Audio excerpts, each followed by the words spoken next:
जय भोलेनाथ। आप सभी का दिन शुभ और मंगलमय हो और आप सभी पर महादेव की कृपा सदा बनी रहे। आज सुनिए फाल्गुन मास महात्म का चौथा अध्याय। श्री सूत जी कहते हैं, ऋषियों जो नित्य आनंदमय शांत निवृत्त निराम्य आनंदी अंत शिव तत्व को जानते हैं, वे परम पद को प्राप्त होते हैं।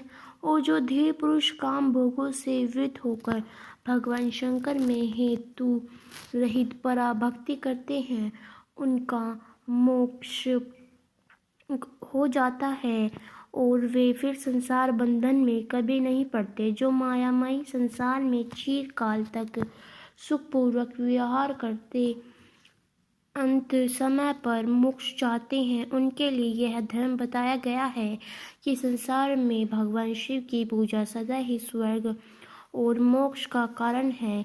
यदि प्रदोष आदि के गुणों से युक्त होकर सोमवार के दिन यह पूजा की जाए तो उसका विशेष महत्व है। जो केवल सोमवार को ही भगवान शंकर की पूजा करते हैं, उनके लिए इस लोक और परलोक में कोई भी वस्तु दुर्लभ नहीं है। सोमवार को उपवास करके पवित्र होकर इंद्रियों को वश में रखते हुए वैदिक अथवा लौकिक मंत्रों से विधि पूर्वक भगवान शिव की पूजा करनी चाहिए। ब्रह्मचारी, गृहस्थ, कन्या, सुहागिन स्त्री अथवा विधवा कोई भी क्यों ना हो, भगवान शिव की पूजा करके मनवांछित फल वर पाता है। इस विषय में ही ऋषि, अब मैं एक कथा कहूँगा जिसको सुनकर मनुष्य मोक्ष प्राप्त करते हैं और उनके मन में भगवान शिव की भक्ति जागृत हो जाती है। आर्यवर्त में चित्रवाम नाम से प्रसिद्ध एक राजा थे। वे दुष्टों को दंड देने के लिए यमराज के समान समझे जाते थे। वे धर्म मार्गों के रक्षक, कुमार्गामी पुरुषों को दंड देकर राह पर लाने वाले, समस्त यज्ञों का अनुष्ठान करने वाले और संगातियों की रक्षा करने में समर्थ थे। भगवान शिव और विष्णु में उनकी बड़ी भक्ति थी। राजा चित्रवाम ने अनेक परम पराक्रमी पुत्र को पाकर अंत में एक सुंदर मुख वाली कन्या भी प्राप्त की। एक दिन राजा ने जगत के लक्ष्मण जाने वाले श्रेष्ठ ब्राह्मणों को बुलाकर कन्या के जन्म कुंडली के अनुसार भावी फल पूछे। तब उन ब्राह्मणों में से एक ब्रह्मजी विद्वान ने कहा, महाराज, ये आपकी कन्या सीतमतिनी नाम से प्रसिद्ध होगी। यह भागवती उमा की तरह मंगलमय में दमयंती की तरह एक परम सुंदरी, सरस्वती जी के समान सभी कलाओं में जानने वाली तथा लक्ष्मी जी की तरह अत्यंत सद्गुणों से सुशोभित होगी। यह 1000 वर्षों तक अपने स्वामी के साथ आनंद भोगेगी और फिर 8 पुत्रों को जन्म देकर उत्तम सुख का उपभोग भी करेगी। इसके बाद दूसरों ब्राह्मण ने कहा कि महाराज, यह कन्या 24 वर्ष में विदा हो जाएगी। यह वज्राघात के समान दारुण वचन सुनकर राजा 2 घड़ी तक तो चिंता में ही डूबे रहे। उसके बाद सभी ब्राह्मणों को विदा करके राजा ने कि सब कुछ भाग्य के अनुसार ही होता है, ऐसा सोचकर चिंता ही छोड़ दी। श्रीमंती नहीं अर्थात राजा की कन्या अब धीरे धीरे स्नेही होने लगी।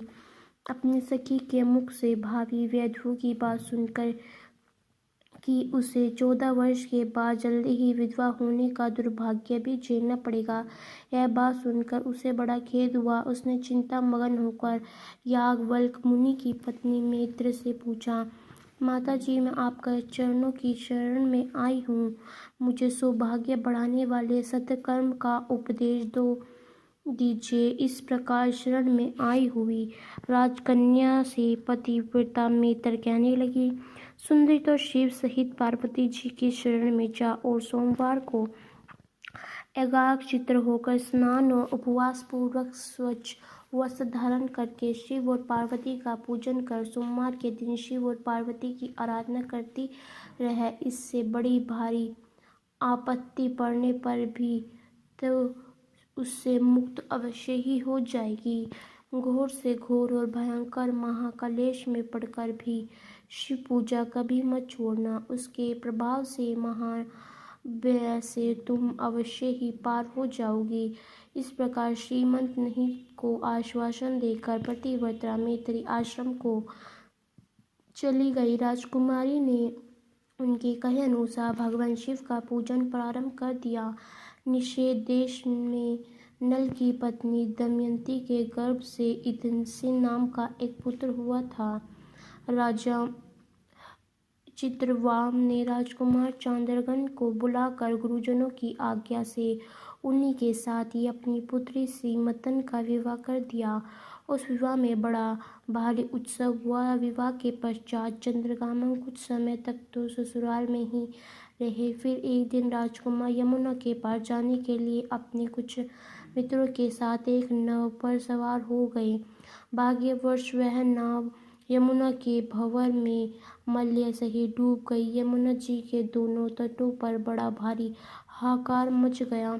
इस दुर्घटना को देखने वाले समस्त सैनिकों के विकल्प से उस समय सारा आकाश मंडल गूंज उठा। डूबने वाले में से कुछ तो मर गए और कुछ ग्रहों को अर्थात मगरमच्छों के पेट में चले गए और राजकुमार आदि कुछ लोग उस महाजल में अदृश्य हो गए। यह समाचार सुनकर राजा चित्रवाम बड़े व्याकुल हुए और यमुना जी के किनारे आकर मूर्छित होकर गिर पड़े। श्रीमती ने भी जब यह समाचार सुना तब वह अचेत होकर धरती पर गिर पड़ी। राजा इंद्रसेन भी अपने पुत्र के डूबने का समाचार पाकर अपनी रानी सहित बहुत दुखी हुए और सद्बुद्ध होकर वह भी धरती पर गिर पड़े। फिर बड़े बूढ़ों के समझाने पर राजा चित्रवाम धीरे धीरे अपने नगर में आए और उन्होंने अपनी पुत्री को धीरज बंधाए। राजा चित्रवाम ने जल में डूबने हुए अपने दामाद का दैवहित कृत्य वहां आए हुए उनके बांधव से करवाया। पतिव्रता सीमतन ने चिंता में बैठकर फिर पतिलोक में जाने का विचार कर लिया, किंतु उसके पिता ने स्नेहवश से उसे रोक दिया। तब वह विधवा जीवन बिताने लगी। मुनि पत्नी मैत्रेयी ने जिस शुभ सोमवार व्रत का उपदेश दिया था उसे सदाचार परायण सीमंत से विधवा होने पर भी नहीं छोड़ा।